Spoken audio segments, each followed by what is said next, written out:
جی السلام علیکم ورحمۃ اللہ وبرکاتہ۔ جی پیارے دوستو، حکیم طارق جوید فرام فیصل آباد اکثیر کشتہ کرو میں نمکیات۔ پیارے دوستو، آج میں آپ دوستوں کے لیے کشتہ کی الف ب لے کر حاضر ہوا ہوں، یعنی کہ کشتہ کیسے بنانا چاہیے اور کیسے استعمال کروانا چاہیے، کشتہ جات بنانے میں کیا کیا شرائط ہیں۔ یہ جتنی باتیں بھی آپ کے گوش گزار کر رہا ہوں، کچھ اپنے تجربات ہیں، کچھ اچھے حکماء کے تجربات ہیں اور کچھ کتابوں سے لیے گئے ہیں۔ تو پیارے دوستو، چلتے ہیں ویڈیو کی طرف۔ کشتہ جات کی تیاری اور استعمال کے لیے چند شرائط مقرر ہیں جن کی پابندی کشتہ بنانے اور اس کے کھانے والے کے لیے لازمی ہے، چنانچہ بعض شرائط پیش خدمت ہے۔ کشتہ بنانے کے لیے جو چیز لی جائے وہ اپنی نوع میں بہترین ہونی چاہیے، مثلاً اعجار عمدہ صاف براق ہو، دانتیں خالص اور قبل ترکیب مصفی ہونی چاہیے، نباتی ادویات عمدہ اور 1 سال سے زیادہ عرصے کی نہ ہوں اور نہ دھوپ میں خشک کی گئی ہوں، کیونکہ دھوپ میں خشک ہونے سے ان کے قیمتی اور کارآمد اجزاء جو ہیں بخارات بن کر اڑ جاتے ہیں۔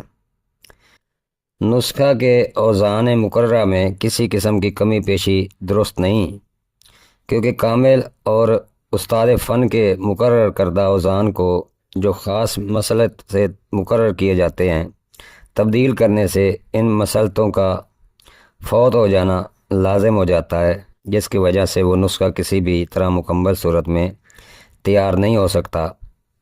اس کے علاوہ ناواقف لوگ کسی نسخے کو اس کے نصف تہائی یا 2 اجزاء سے بناتے ہیں اور تمام اجزاء کا وزن اسی تناسب سے کم یا زیادہ کرتے ہیں۔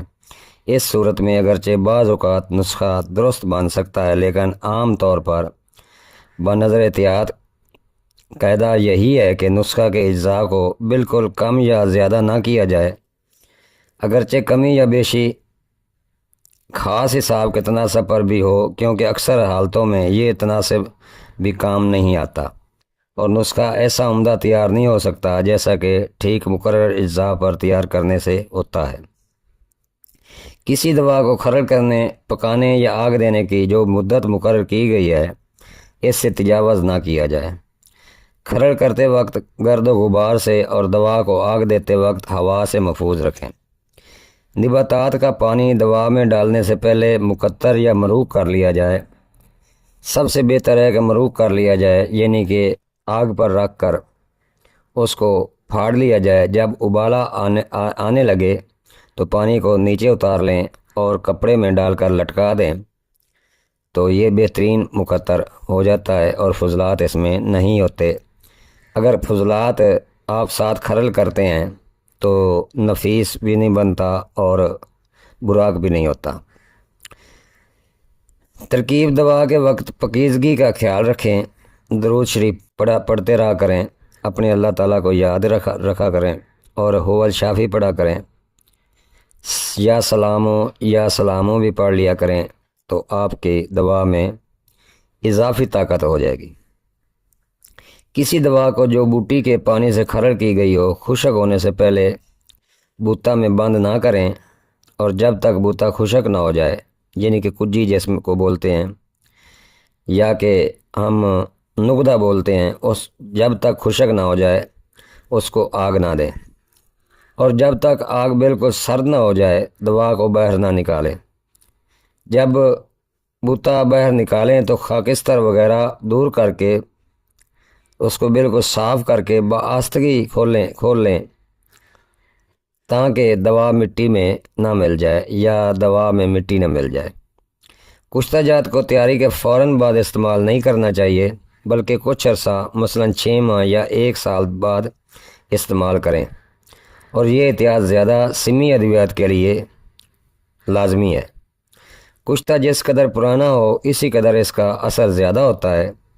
گیہوں یا جو کے غلہ میں کشتہ کی شیشی کو کچھ عرصہ تک دفن کرنے سے بھی کشتے کا اثر فوری قوی ہو جاتا ہے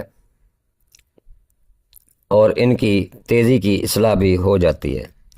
اگر بہت جلد استعمال کرنے کی ضرورت پڑے تو کشتہ کو شیشی میں بند کر کے نمناک زمین میں 3 روز تک دفن کریں۔ اسی عمل سے اس کی طاقت 1 سال کی تیار شدہ کشتے کے برابر ہو جاتی ہے۔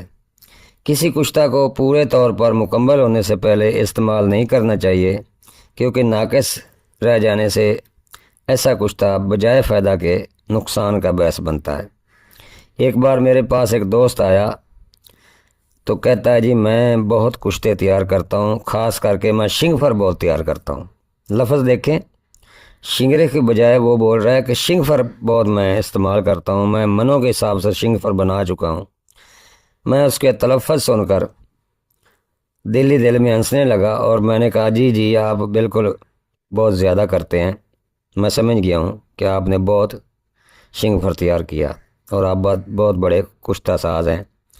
تو نااہل لوگ اور ناسمجھ لوگ کشتہ جات کو تیار نہ کریں اور نہ استعمال کروائیں۔ اگر آپ کو شوق ہے تو کسی اچھے استاد کی چند دن خدمت کریں، ان سے سیکھیں۔ کشتہ ہمیشہ پریکٹیکل کرنے سے آتا ہے، ڈائریکٹ دیکھ کر کشتہ کوئی بھی نہیں بناتا، یا سن کر یا پڑھ کر۔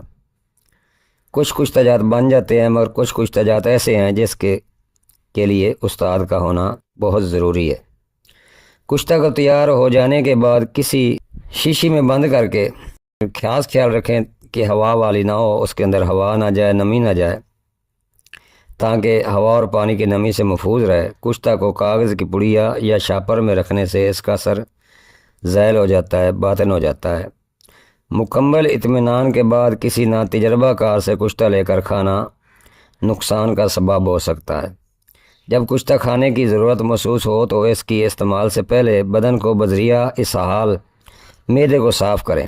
اگر چیک کریں کہ مریض کی تلیاں گرم تو نہیں ہیں، اگر تلیاں گرم ہیں تو پہلے ان کو جگر کو ٹھنڈا کریں اور معدے کی صفائی کریں۔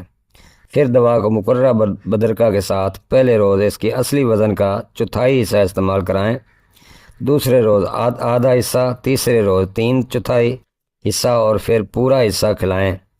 یعنی کہ اگر چاول خوراک روزانہ ہے تو پہلے دن کشکاش سے شروع کریں، چوتھے دن مکمل چاول اور اس کے بعد مکمل چاول ہی استعمال کروائیں جتنے روز استعمال کرنا ہو۔ اگر کوئی نقصان ظاہر ہو تو فوراً ترک کر دیں۔ کسی کشتہ کو اس کے مقررہ یا بتائے ہوئے وزن سے ہرگز تجاوز نہ کریں، سخت نقصان کا اندیشہ ہوتا ہے۔ کشتہ کے استعمال میں عمر، موسم اور طبیعت کا لحاظ رکھنا ضروری ہے۔ کم عمر، کم سن، ضعیف مزاج آدمیوں کو ہرگز کوئی کشتہ استعمال نہ کرائیں۔ اسی طرح موسم سرما میں دن میں سرد کشتہ اور موسم گرما میں گرم کشتہ کے استعمال سے پرہیز کریں۔ اکثر کشتے چونکہ سخت، خشک اور گرم ہوتے ہیں، اس لیے ان کا استعمال موسم سرما میں موجود دن دیکھ کر یہ استعمال کرائیں۔ نیز ان کے استعمال کے دوران گھی اور دودھ کا بکثرت استعمال کرائیں۔ اگر کشتہ سے کسی قسم کی تکلیف محسوس ہو تو گائے کے دودھ اور گھی اس کی نقصان کا بہترین تریاق ہے۔ کشتہ کے استعمال میں ہر ایک نقصان دہ چیزیں مثلاً ترشی، زیادہ نمک والی، زیادہ مرچ والی، حق زودی ادا کرنا، سخت ریاضت کرنا، غصہ، جوش وغیرہ سے پرہیز کریں، اور اس کے برعکس اغذیہ مقویہ کا استعمال سکون اور راحت اور خوش دل رہنا ضروری ہے، کہ کشتہ اپنی لطافت و جلد اثر کرنے کے باعث بدن میں جلد جذب ہو جاتا ہے۔ لہذا یہ بات ظاہر ہے کہ اگر نقصان کار چیزوں کا استعمال کیا گیا تو بدن کو بہت نقصان پہنچتا ہے، اور اس کی ہر خلاف مفید اور راحت پہنچانے والی چیزوں سے بہت زیادہ فائدہ ہوتا ہے۔ ناقص کشتہ جات کے استعمال سے اکثر بدن میں خارش اور فنسیاں نکلتی ہیں، اور معدہ و آنتوں میں زخم ہو جاتے ہیں، اور خون کے اسہال میں بھی ہو سکتے ہیں، اور کچھ ناقص کشتہ جات کھانے سے ضعف قلب اور ضعف باء کی شکایت ہو جاتی ہے۔ اگر ناقص کشتہ کے استعمال سے بدن میں خارش اور فنسیاں ہوں تو تلسی اور مغو کے سبز پتوں کو پانی پینے سے کشتہ کے مضر اثرات یعنی خرابیاں دور ہو جاتی ہیں، اور خون میں موجود کشتہ بذریعہ پیشاب خارج ہو جاتا ہے۔ امید کرتا ہوں دوست پسند کریں گے۔